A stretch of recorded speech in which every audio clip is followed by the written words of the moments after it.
everyone. Welcome to the Pursuit of Purpose podcast. If you don't know me, my name's Carla, and I'm so grateful that you are listening to my podcast today, where I'll be talking about all the things we as a collective can do to enhance the relationship that we have with the world and with ourselves.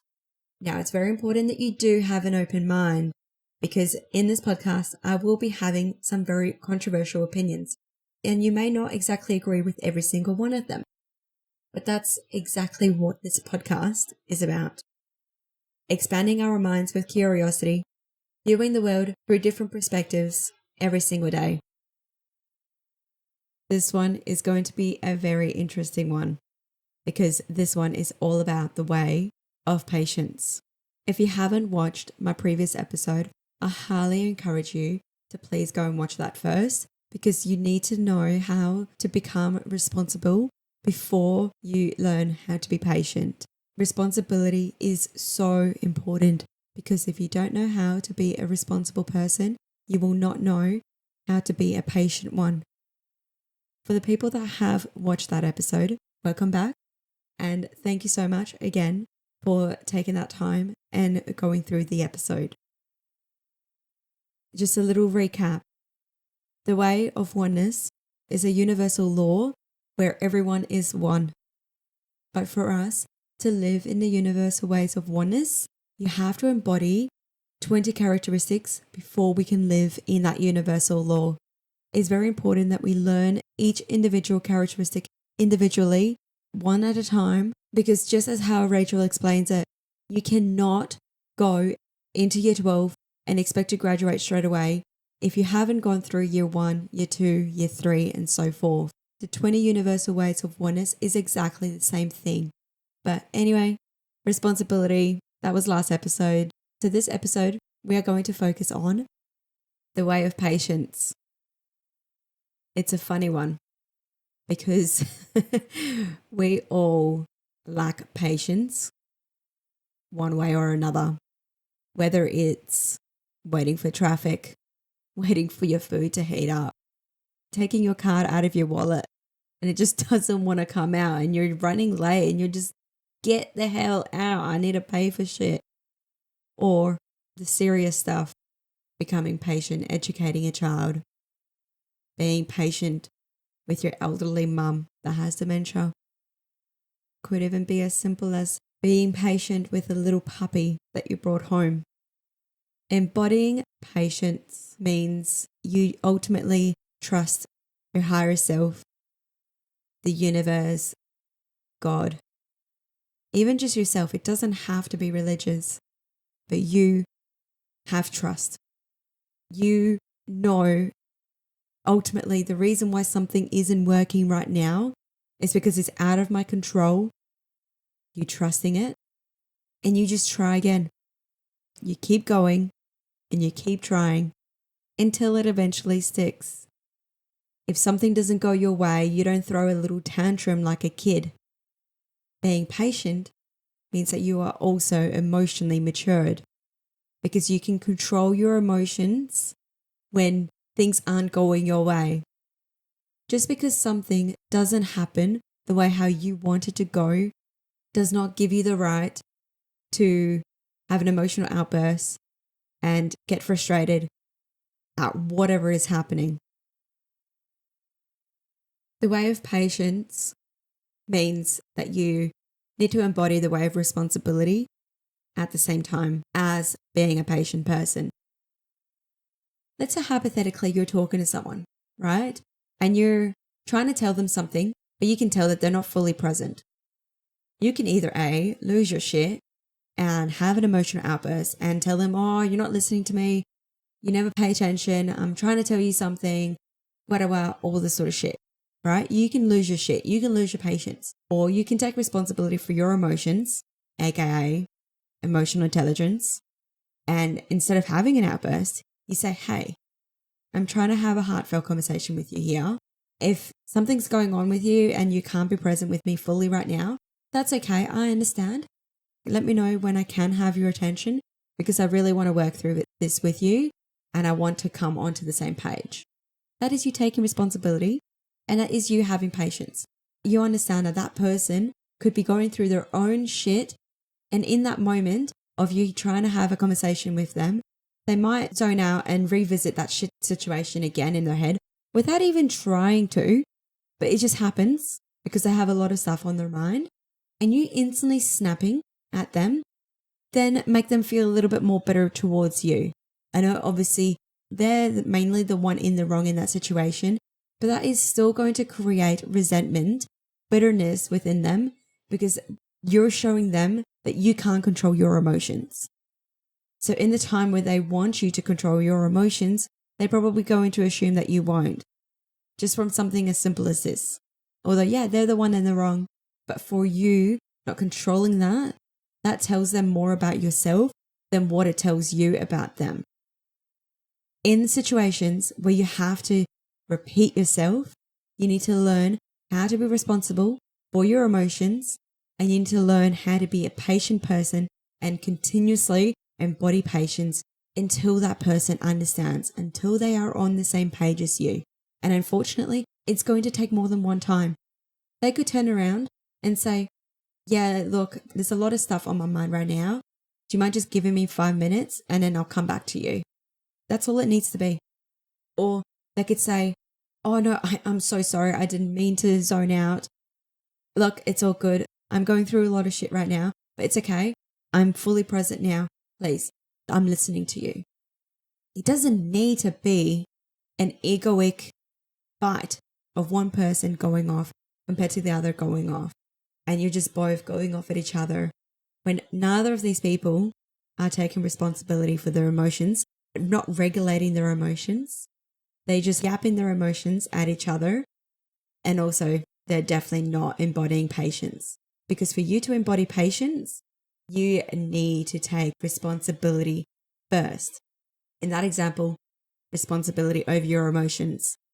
Being emotionally mature, control and regulate your emotions so that you can have hard, serious conversations with people when they need to be had without letting your emotions dictate how that situation goes.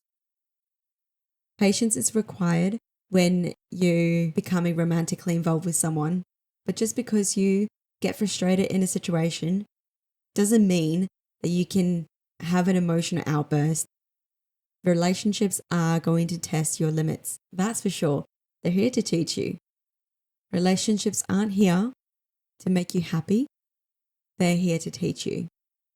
So if you get frustrated over having to repeat yourself consistently, maybe the issue isn't, oh, they're not listening. Maybe the issue is you should control your emotions better because situations are going to keep happening until you learn from them. Maybe that is the lesson for you to learn. The reason why that person is triggering you so much and you're consistently losing your shit because they're not understanding, that is probably what that relationship is here to teach you. To learn to not lose your shit if you have to repeat yourself. Another way in how we can show patience to the world, it's funny because we all do this. And I didn't know that I used to do this until I heard someone say this in a podcast I watched the other day. We all listen to respond. Think about the last time you had a conversation with someone. Doesn't have to be serious, can just be anything. Or try to do this next time, have a conversation with someone.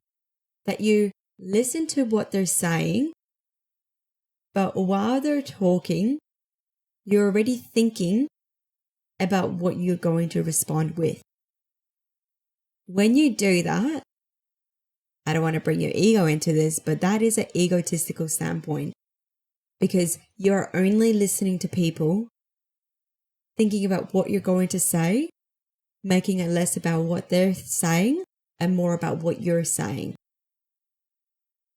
And unfortunately, whether you consciously know this or not, on an energetic level, it's going to make them feel that you aren't interested in what they're saying. You don't care about whatever they're saying, and you're not understanding them completely. All of those three things are so important, especially in serious conversations. So next time when you have a conversation with someone, think about how many times you listen to respond. Because if you do that, you are making that situation about you more than what it is about them. Especially if someone's coming to you for advice, or when someone is telling you something very vulnerable. You're not fully present to what they're saying if you are thinking about what you need to say.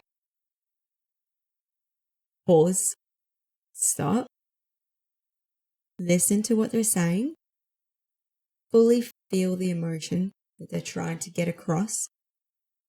Let there be a few second pause to know, okay, this person's done talking, and then you can respond.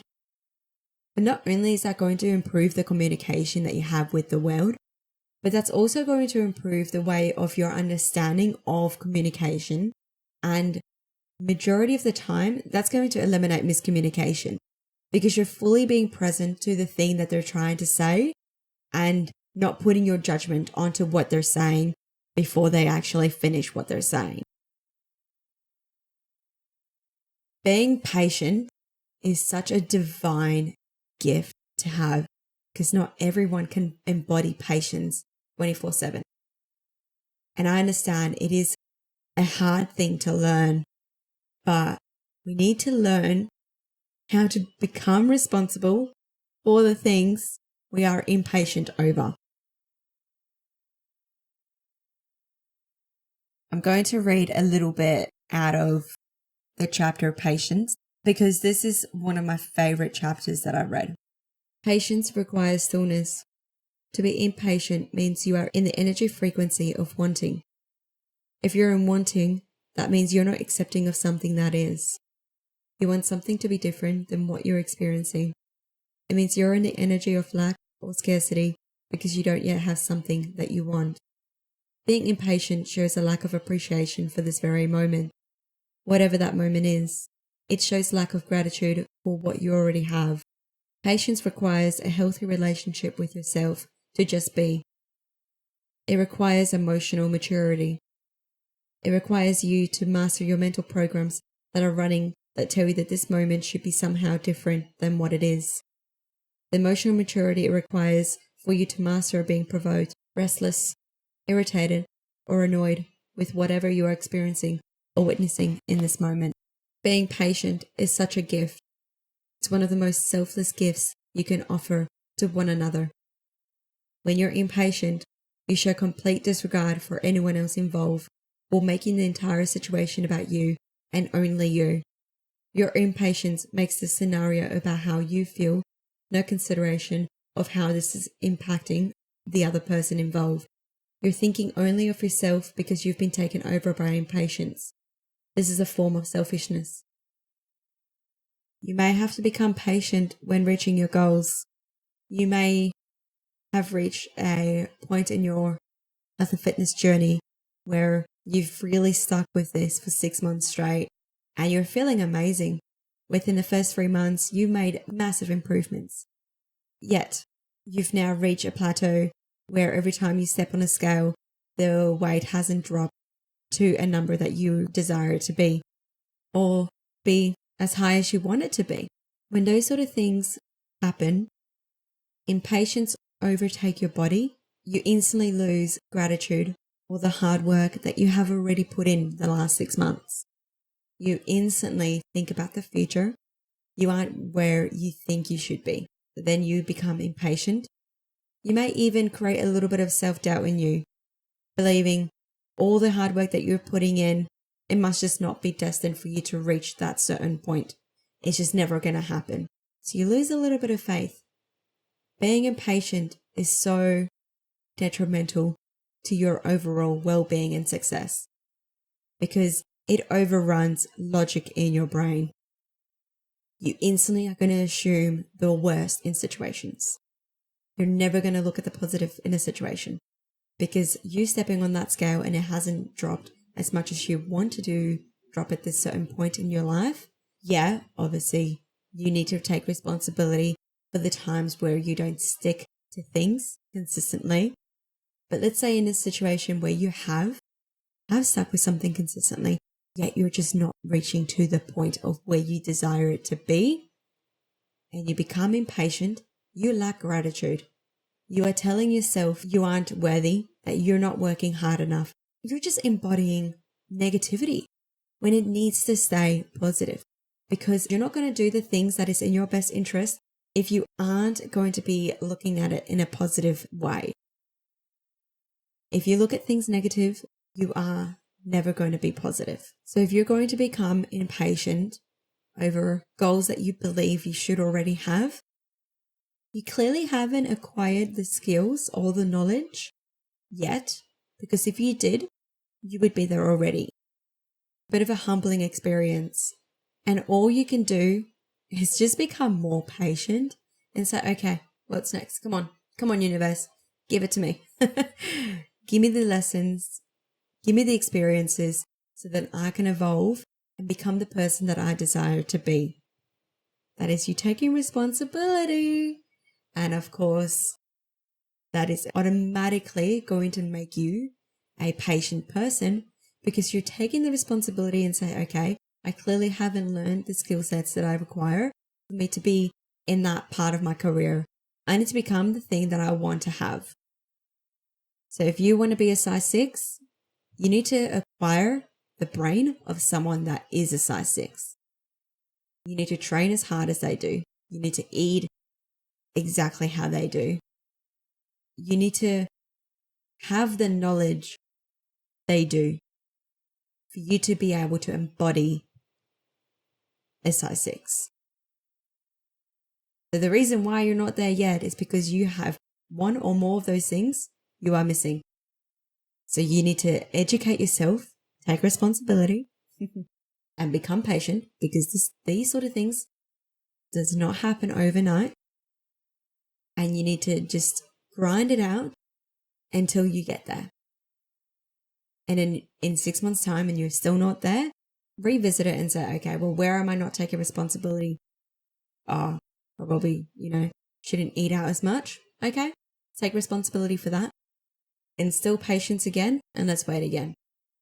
And you need to revisit these sort of things consistently for you to know if you are making progress. Becoming patient is such a divine gift, because when you show patience to any scenario, energetically, you are telling them that you trust them to get it right. Especially when someone owns up to being in the wrong and you're still impatient, you are taking their learning away from them, because when someone tries to become better and all you're doing is being better, they're not going to become better. They're just going to become even more bitter. So it's very important to acknowledge how you can influence people's perspectives. Because I know for sure, if I own up for being in the wrong and someone was like, yeah, well, you're not listening. Yeah, no, you're not doing this right still. I'm not going to want to admit that I'm wrong ever again. Of course, why would I? The scenario Rachel used in the chapter of patience was amazing. She used to be a child psychologist, and she had this amazing system put in place where there was this bright red chair in her room called the waiting chair. She installed the program of every single time a child would come into the room, they have to sit in the waiting chair, because a majority of the time in every single session that she has, they are bringing out a brand new toy or some form of gadget that is obviously going to make the child excited. They want to instantly play with it because they're curious. They're children. Of course, when you bring out a toy, they're going to want to be like, what's this? What's this?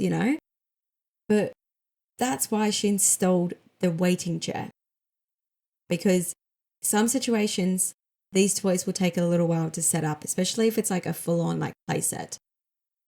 Now, having the children sit in the waiting chair, it automatically regulates their emotions. Have you ever seen a child on Christmas morning showing patience, opening up Christmas presents? No such thing. They are too excited. That is basically what it's like when these children are waiting for these toys to be set up. So for her to install that chair, called the waiting chair, means that although they are experiencing those emotions, they're sitting still, they're feeling those emotions, meaning they're regulating their emotions. And it is such an amazing tool to have because that chair was never used as a form of punishment. It was only used to mature their emotions so that they can control their emotions, to correlate that with patience. Having that chair in place is such an amazing tool. And for my mums and dads listening to this episode, I highly recommend you to use that to help instill emotional regulation to your children, because not only is it going to help you in situations when you require them to be patient, but it's also going to teach them how to become patient, and it's going to teach them how to control their emotions a lot more. And that's going to be very beneficial in the adult world when things doesn't go their way and they're able to control themselves. Embodying patience is the deepest form of self-love. If you embody patience, not only are you showing emotional resilience, emotional maturity within yourself, but you also trust yourself and the world, because you know no matter what you do, you are going to get it. You just need to work hard enough. There's no negativity associated with it, so you're ultimately going to become a positive person. You're also going to be extremely grateful of every single scenario that you encounter, regardless if it's positive or negative. You are going to see it as a lesson, and you're going to learn and you're going to evolve from it. When you embody patience, all four of those things, you are going to automatically embody to be able to control every single situation with emotional resilience, to be able to feel unconditional trust within yourself.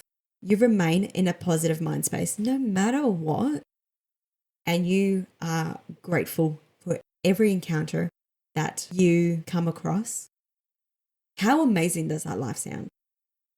But all of those four things needs to have the core characteristic within himself. And you've guessed it, responsibility. So if you are not taking responsibility for your life, you will never become patient over the things that happen in your life. Patience is such an important aspect to our everyday life because it has changed the way how I want to live the rest of my life.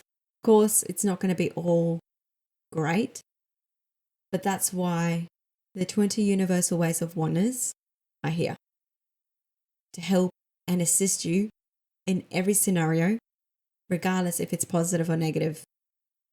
It's here to help. I'm going to read you the last bit of the chapter of the Way of Patience.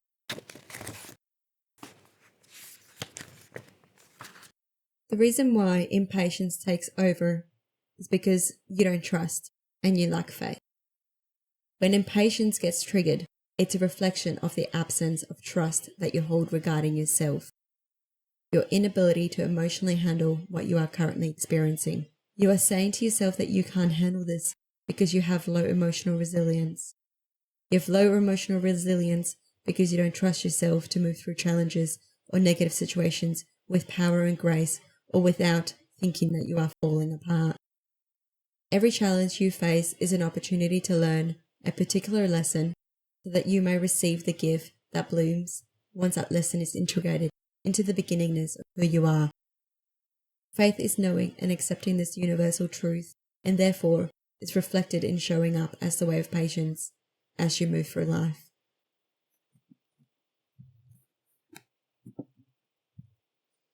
Embodying the way of patience automatically means that you are knocking on the next door, next way of oneness. And it's called surrender. Being a patient person shows that you are ready to surrender to life and exactly how it is going to unfold. It means that you let go of control, let go of how you think things should go, and experience it for how it is. And that takes us to the next way of oneness, the way of surrender. Thank you so much for listening to my podcast. This honestly means the world to me. Doing these are extremely fun. But not just that, it fully integrates the way of oneness into me even more, deeper than what I could ever have imagined. I love expanding my brain. And for those that do as well, this podcast, this is just the beginning of the expansion of your mind. And that's a wrap, everyone. Thank you so much for tuning in today. I really hope that you enjoyed this episode of Patience. I really hope that the way of patience is something that we all can embody a little bit more in life, because we need it. Thank you so much for being here and expanding your mind with me today. And I will see you in the next episode. Bye.